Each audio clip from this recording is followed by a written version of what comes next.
Apakah suami istri bercerai di dunia, di surga nanti bisa disatukan kembali?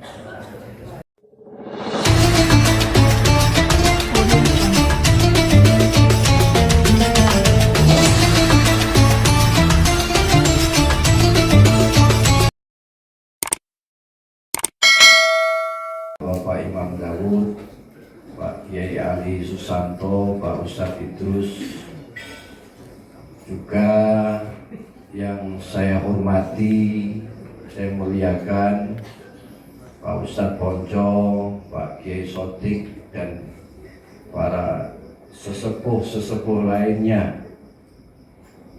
Yang terhormat Bapak RT, Bapak RW,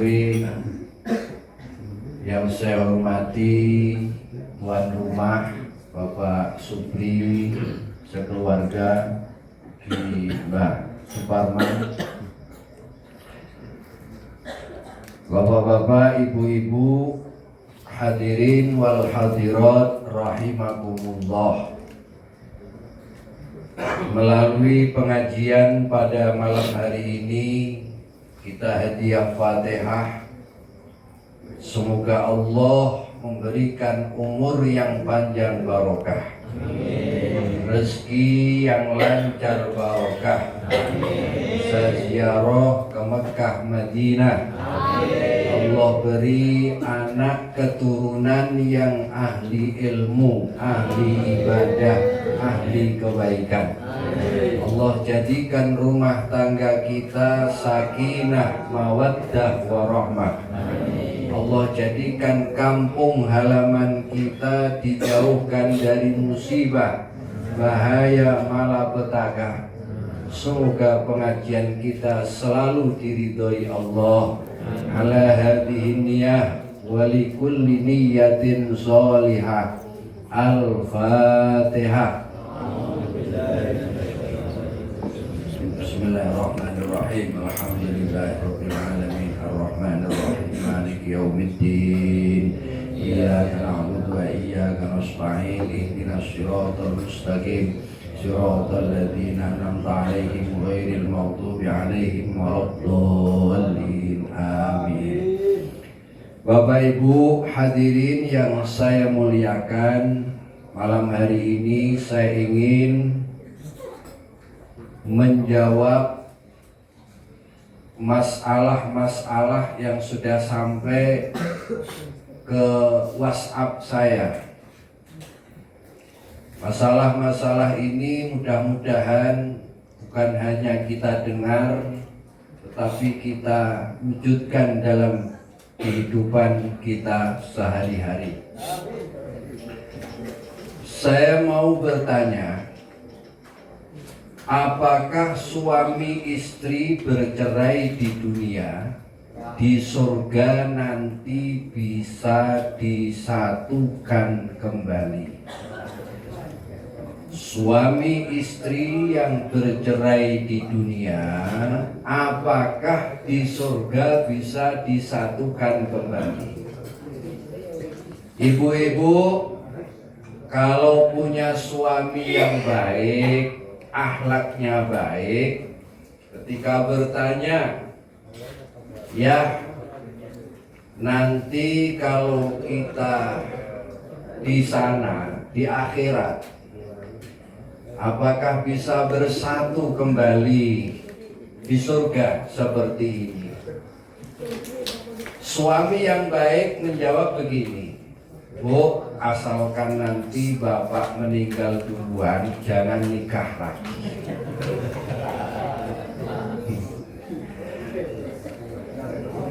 Ya. Begini, ada sebuah percakapan di mana istri baginda Nabi Ummu Salamah, wanita yang kritis, wanita yang cerdas. Karena memang wanita itu Pak Kiai Sotik rata-rata kritis. Sering mengatakan, wahai suamiku, dekati aku dengan hati yang tulus. suburkan aku dengan ATM. Karena hatiku seperti bank, kalau tidak ada uangnya tidak akan berbunga. Bila ya.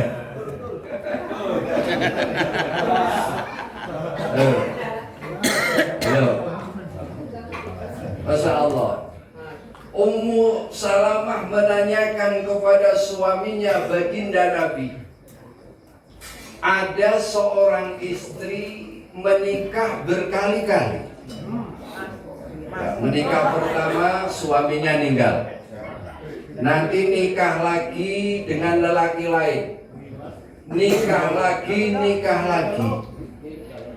Lalu bagaimana ya Rasulullah? Apakah nanti bersama suaminya bisa bersatu kembali di dalam surga?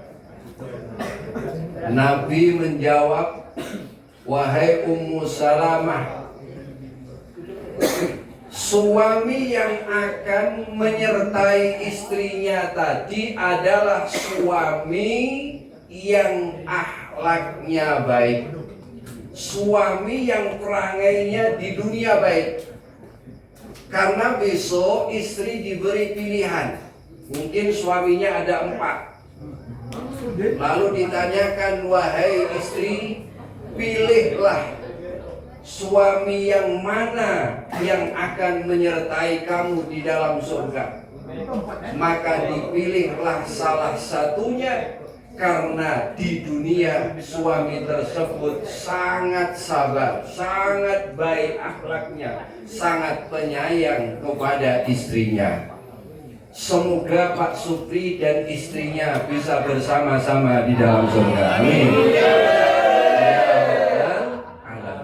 Juga istri-istri kita. Ya. Masya Allah. Paham Pak ya? Jadi jawabannya,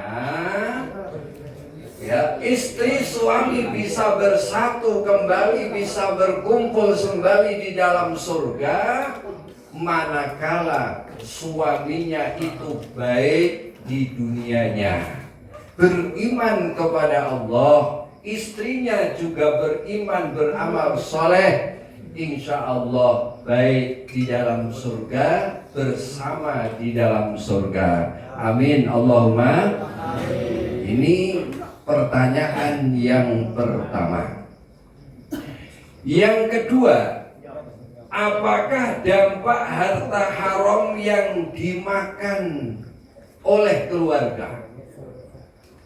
Makanan yang haram yang dimakan oleh keluarganya. Nabi bersabda, kullu lahmin nabata min suhtin fannaru aula. Setiap daging yang tumbuh dari makanan yang haram, maka neraka tempatnya lebih utama. Ya, jadi begini, ketika makan makanan yang haram ini kan menjadi darah. Dari darah ini menyembur sampai ke otak. Dari otak ini mengalirkan ke mata, mengalirkan ke kaki, mengalirkan ke tangan. Maka orang yang biasa makan makanan haram, seluruh anggota tubuhnya ini cenderung mengarah kepada yang haram, karena diperintah oleh otak. Kata otak, wahai tangan, kau korupsilah, dikit-dikit gak apa-apa, dikit-dikit itu. Wahai mata, lihatlah itu, pandanglah itu, walaupun itu haram, dikit-dikit gak apa-apa. Makanya kalau anak kok susah diatur, ini coba introspeksi. Apakah ada makanan yang haram yang aku berikan kepada anak-anak? Ini kadang-kadang ada anak yang sudah diatur, Pak. Mudah-mudahan ya Allah mengampuni dosa-dosa kita. Jadi upayakan kita berikan yang halalan thayyibah. Ya, profesi apapun ya, yang halal, yang hati-hati, supaya anak kita mudah dididik. Pertanyaan yang ketiga, ketika muazzin sedang adzan, masih ada jamaah baik yang di teras, ya, bahkan di dalam masjid. Yang tidak ada di sini jamaahnya di tengah jalan, tidak ada. Berbicara dengan jamaah lain, ada muadzin sedang adzan, orang-orang yang di teras maupun di dalam masjid sedang bercakap-cakap. Ini masuk kepada adab mendengarkan muadzin. Makanya Nabi mengatakan muadzin itu besok di akhirat lehernya memanjang seperti leher unta, tidak tersentuh api neraka.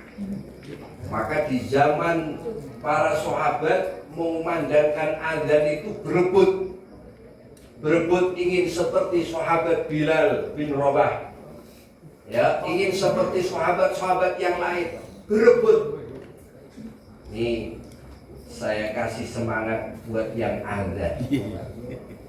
Tapi lehernya nanti di akhirat Pak Kiai Ali Susanto memanjangnya. Jadi kalau di dunia bahaya jadi tontonan Pak. Ya, di akhirat nih lehernya memanjang sehingga tidak tersentuh api neraka. Ketika seorang muadzin mengumandangkan azan, bagaimana adabnya? Nabi mengatakan, idza sami'tumul muadzina wa qulu misla ma yaqul, rawahu Muslim. Ketika kalian mendengarkan muadzin sedang mengumandangkan azan, maka dengarkan, ikuti apa yang seperti disampaikan oleh muadzin. Misalnya begini, Allahu Akbar, Allahu Akbar. Yang dengar Allahu Akbar, Allahu Akbar, sampai kepada hayya 'alas shalah, la haula wala quwwata illa billahil aliyyil azim. Yang sedang bercakap-cakap berhenti, jawab. Yang sedang merokok sejenak untuk menjawab. Yang sedang beraktivitas apapun, dengarkan, jawab.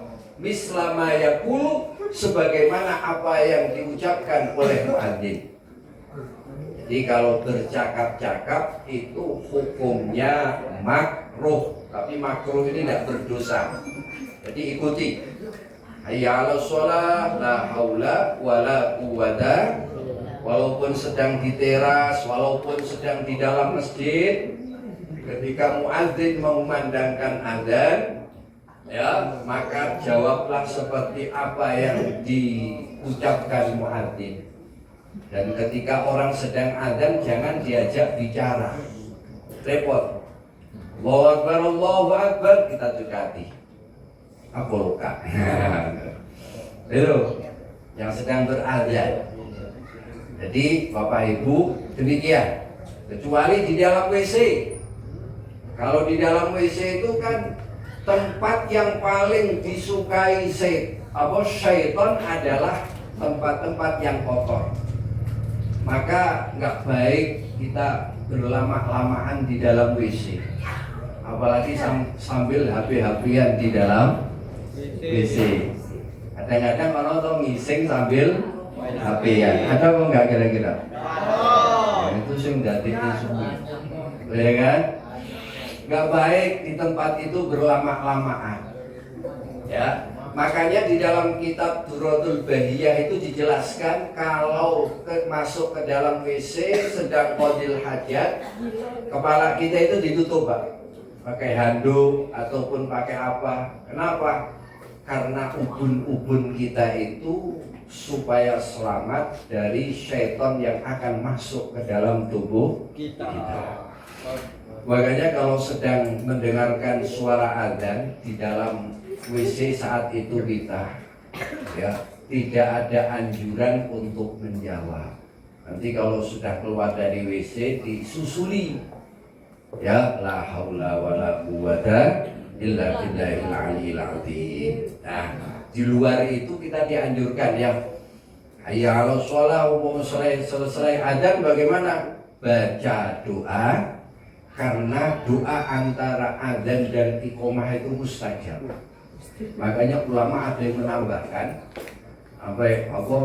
Allahumma rabb hadhihi ad-da'wati at-tammah was-salatil qa'imah ati sayyidina Muhammadanil wasilata wal fadilah wasyarafa wad-darajatal 'aliyatar rafi'ah wa ba'athul maqaman mahmudan allati wa'ada innaka la tukhliful. Ditambah lagi karena mengambil waktu yang mustajab. Ditambah lagi Rabbi ufirli wali walidayya, Rabbi ufirli wali walidayya, ampuni dosaku, ampuni dosa kedua orang tuaku. Ditambah lagi doa Allahumma inni as'aluka rizqan halal wasi'an mubarakah. Ya, karena waktu itu adalah waktu yang mustajab. Diperbanyak doanya. Ini antara adzan dan iqamah. Itu. Nah, mudah-mudahan ya kalau ada orang yang sedang adzan kita tenang sejenak. Bahkan kalau kita sedang ngaji pun itu ada anjuran untuk berhenti sejenak apabila mendengar kumandang adzan. Itu adzan dalam sholat. Adzan di luar sholat itu mengadani jenazah. Hadisnya tidak ada, tapi itu masuk dalam kategori kias. Jadi kalau panjenengan ditanya, Pak, orang mati kok diadani, diikomai, apakah ada hadisnya? Tidak ada. Yang ada hadisnya itu hadis ketika bayi lahir diadani, diikomai. Itu hadisnya. Lah sedangkan adzan mengadani orang yang sudah mati itu dikiaskan. Bayi lahir itu pindah alam, dari alam kandungan ke alam dunia. Diadani, diikomai. Orang mati itu pindah alam dunia ke alam barzah. Maka dianjurkan untuk diadani. Begitu. Itu masuknya kepada kias. Karena kita, mayoritas ulama kita dasarnya Quran, hadis, ijma, kias. Yang nggak make itu monggo, yang penting tidak menyalahkan satu sama lain. Ya, diadani kan mulia daripada disetelkan organ tunggal. Lewat Pak nggih, diadani. Allahu Akbar, Allahu Akbar. Nanti diikomai. Ya hayya 'alas shalah ya seperti azan waktu sholat. Waktu iqamah, iqamatus shalah, enggak boleh membuat-buat yang baru. Iqamatil qiyamah. Iqamatil qiyamah, enggak boleh. Itu namanya membuat-buat tanpa ada dasarnya. Nah, ini ya enggak boleh. Azannya, iqamahnya seperti azan sholat. Mudah-mudahan kalau kita mati diadzani, diikomai. Amin Allahumma amin. Pertanyaan yang selanjutnya, posisi mayat saat disolatkan itu ditempatkan laki-laki dan perempuan itu sama saja. Tidak ada perbedaan kepala di sebelah kanan imam. Ini bagaimana? Ini sedang apa? Kadang-kadang menjadikan ribut. Sing penting jenazahnya nggak berdiri baca. Ribut kan Pak. Nah, ada orang mati, laki-laki perempuan. Ya, ini dalam hal meletakkan posisi imamnya ini tegaknya di mana? Ada di mana? Posisi imam, kalau itu jenazah laki-laki sejajar dengan kepala. Ngoten, ada yang sebelah kanan imam, kepalanya. Kalau perempuan juga demikian. Itu kadang-kadang jadi ribut. Ngoten, akhirnya jenazahnya dibulak-balik, ribut. Untung jenazahnya nggak protes, Pak. Nah, ini Pak ya.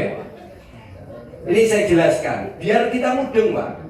Nah, ini wilayah khilafiyah antar ulama. Jadi ulama satu sama lain itu berbeda pandangan. Tetapi ini sifatnya nggak wajib kok. Nggak wajib. Jadi kalau di kampung, mohon maaf ya, kepala jenazah laki-laki perempuan kok di sebelah kanan imam. Ini mohon maaf ya. Ini kepala apa? Kalau laki-laki berarti kan sejajar dengan kepala. Ini kalau jenazah laki, kakinya menghadap kemana? Ke kiri. Sana mana? Nah, selatan. Itu. Paham ya? Nah, kalau jenazah perempuan, ini mohon maaf, kepalanya di sebelah kanan. Ini kepala nih. Ini kepala ya. Ini kepala, ini kakinya. Ini kepalanya. Kalau perempuan kan sejajar dengan apa? Pinggulnya. Paham tak kira-kira? Ini di dalam kitab Fathul Alam. Ada keterangan demikian. Ini kepalanya kalau itu perempuan, berarti di sebelah kanan. Nah, kalau laki-laki kepalanya ini kepalanya. Ini. Nah, yang demikian jangan dipermasalahkan, Pak. Kalau ada suatu kampung, maka yang demikian kita sudah tahu. Ya, adapun misalnya kalau itu jenazah laki-laki kok perempuan, kepalanya sama-sama ke arah kanan. Di arah kanannya imam. Itu tidak usah dipermasalahkan. Ya, yang penting anjurannya kalau jenazah laki-laki sejajar dengan kepalanya. Kalau perempuan sejajar dengan, nah kalau di sini gimana? Jenazahnya ditegakkan enggak? Gimana kalau di sini, Pak? Mohon maaf ya. Gimana Pak Imam? Tarik. Ya jelas lah, jenazah ya tarik. Tarik ya. Nah, kepalanya belah kanan. Jenazah laki-laki, jenazah perempuan sama. Itu enggak masalah. Ya, tidak masalah. Tetapi ada keterangan di dalam kitab Fathul Alam yang saya sampaikan tadi. Ya, ini pendapat ulama dari mazhab Syafi'i.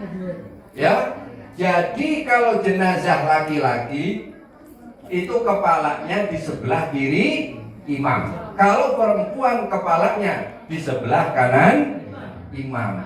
Panjenengan kalau sudah tahu suatu ketika menjumpai di kampung kok pakai yang itu, sudah nggak usah dipermasalahkan. Ya, yang penting disolati. Nah, itu. Kenapa perbedaan ini kadang-kadang menjadi polemik dalam masyarakat? Dibura balik, akhirnya tidak setuju. Kalau menurut saya seperti ini, mohon maaf, itu perbedaan ulama. Mau yang pakai itu tadi, yuk ke arah kanannya imam, baik jenazah laki-laki maupun perempuan, ya monggo, tetap sah sholat jenazahnya. Mau pakai yang keterangan ulama tadi, nah monggo, ya silahkan. Yang penting jenazahnya disolati menghadap ke arah kiblat dan jenazahnya di depan. Amin. Dengan imamnya di depan, jenazahnya di belakang. Dan sholat jenazahnya tetap nggak pakai rukuk, nggak pakai sujud. Ini repot. Yang sono setahu kita nggak ada rukuk sujud.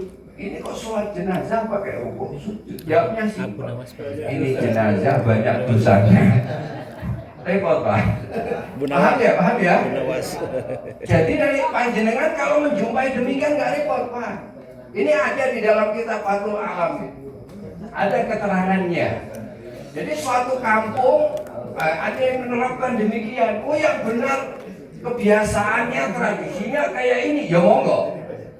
Ya, umpama kok kepalanya laki perempuan, jenazahnya itu yo sama ke arah kanannya imam, yo silahkan. Anjurannya kalau jenazah laki-laki sejajar dengan kepalanya, kalau jenazah perempuan sejajar dengan pinggul. Paham nggak? Paham nggak ya? Nah kalau sudah paham kita tinggalkan. Itu. Mengapa pemimpin sekarang satu sama lain ya tidak seperti di zaman Khalifah Umar. Ketika rakyatnya kelaparan, begitu mendengar Khalifah Umar langsung mendatangi orang tersebut dan memikul gandum sendiri. Apakah sudah tanda-tanda kehancuran moral pemimpin? Saya nggak bisa menjawab. Bapak Ibu lebih paham. Bapak Ibu lebih, karena generasi sahabat itu generasi yang terbaik, karena masih dekat sama baginda Nabi Shallallahu Alaihi Wasallam. Generasi terbaik. Ya mudah-mudahan sedikit banyak bisa mencontoh. Mencontoh siapa? Sayyidina Umar. Kalau jadi pemimpin, ya tahu keadaan rakyatnya, tahu kondisi rakyatnya, sering-sering turun. Mudah-mudahan menjadi pemimpin yang amanah. Makanya kalau ya kita nggak boleh menghujat pemimpin, nggak boleh Pak. Apalagi mengatakan Jokowi anjing, nggak boleh. Oh, Prabowo gini-gini, nggak boleh. Menghujat pemimpin dengan ucapan yang kotor, nggak boleh. Ketika pemimpinnya rusak, bahaya Pak, bahaya. Maka seburuk apapun pemimpin itu akan saja. Ya Allah, semoga jadi pemimpin yang amanah. Itu kalau mengkritik monggo, masukkan saran monggo. Makanya Nabi mengatakan tegaknya suatu negeri itu bi ilmil ulama wa adlil umaro. Kenapa ulama didahulukan? Supaya umaro mendengar fatwanya ulama. Bukan ulama disetir sama umaro. Kalau ulama disetir umaro ya repot. Hukum A bisa jadi B. Gitu kan? Yang nggak ada dalilnya disuruh mencari-cari sampai ketemu. Ini contoh ulama yang dikendalikan oleh umaro. Nah, paham ya? Dan kita dengan ulama umaro ya harus sinergi. Alhamdulillah batang hari selalu sinergi ulama dengan umaro. Yang penting didoakan. Itu aja nggih. Amin. Allahumma amin. Nah, selebihnya saya nggak berani untuk menyampaikan. Bapak Ibu lebih paham. Gitu. Apakah bulan haram itu hanya ada pada bulan Muharram saja? Allah menjadikan 12 bulan. Minha arba'atun hurum. Ada 4 bulan yang diharamkan oleh Allah. 4 bulan itu mari kita hitung sama-sama. Muharram, Rajab, Dzulqa'dah, Dzulhijjah. Ulangi lagi. Dzulqa'dah, Dzulhijjah, Muharram, Rajab. Berarti beramal di bulan itu dilipat gandakan oleh Allah. Selamat bagi yang sudah melaksanakan puasa Asyura. Ya, Bos, saya hanya mengupload di Facebook tapi nggak puasa gimana?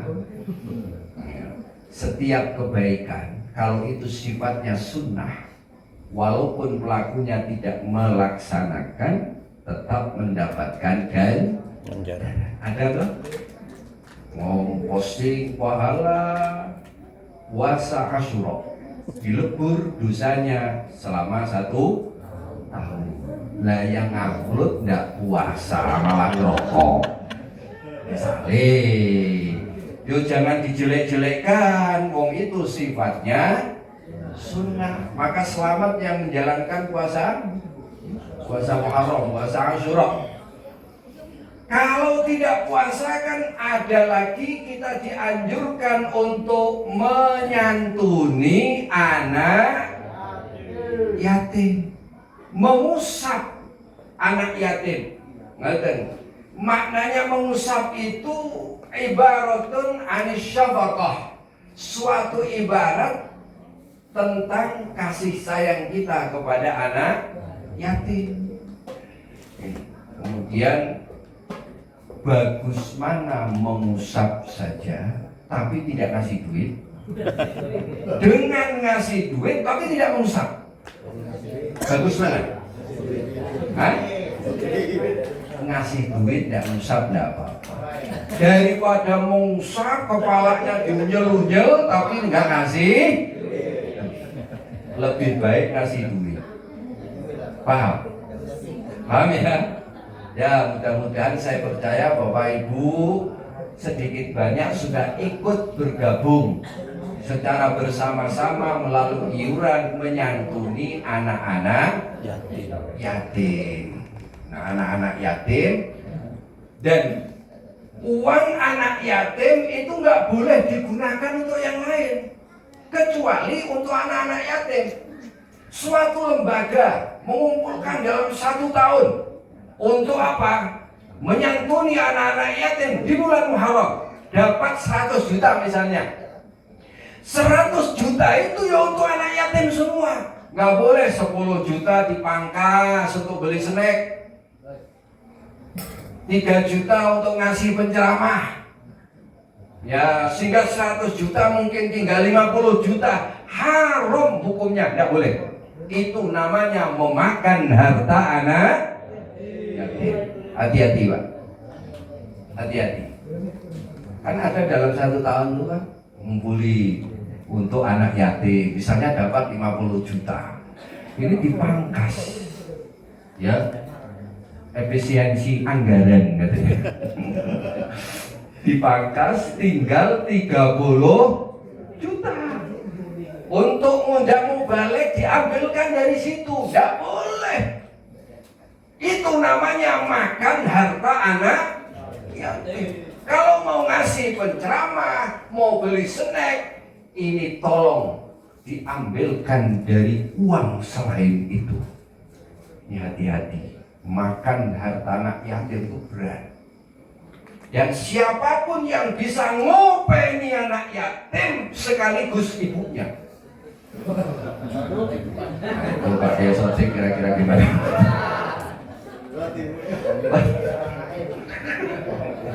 Berat. Mau aku dewek tak berani Pak. Ya. Anak yatim. Masya Allah, anak yatim itu memberkahi Pak.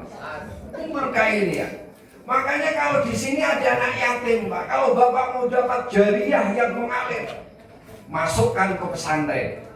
Kita bantu dalam setiap bulan supaya dia bisa menyambung hidupnya di pesantren. Kalau dia jadi orang alim, jadi orang soleh, orang kaya demikian akan didahulukan masuk ke dalam surga.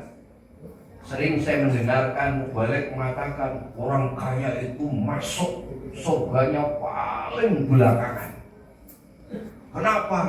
Karena semua asetnya bakal ditanya, sampai ke kampaknya bakal ditanya, cangkulnya bakal ditanya. Dari mana kau beli cangkul? Duitnya kau dapat dari mana? Kau tasarrufkan, kau belanjakan kemana? Sekarang dibalik, orang kaya bisa masuk surga paling duluan. Orang kaya yang bagaimana? Orang kaya yang rumahnya dijadikan tempat majelis ilmu. Orang kaya yang memperjuangkan agama Allah sehingga orang pada berdatangan. Semua orang kaya yang menanggung sehingga agama Allah ini bisa berjalan. Majelis ilmu bisa hidup. Insya Allah orang kaya yang demikian bakal didahulukan masuk ke dalam surganya Allah Subhanahu wa ta'ala. Amin. Kumpulan kaya di sini didahulukan masuk surganya Allah Subhanahu wa ta'ala. Insyaallah. Paham nggih? Anak yatim. Saya juga mempunyai anak yatim Pak di rumah, walaupun sedikit. Ya, makan ikut saya, tapi masya Allah berkahnya luar biasa. Karena Nabi pernah jadi anak yatim. Orang yang menyayangi, menyantuni anak yatim sangat dekat sama Rasulullah di dalam surga. Opo lagi sampai ikut ngupeni ibunya anak.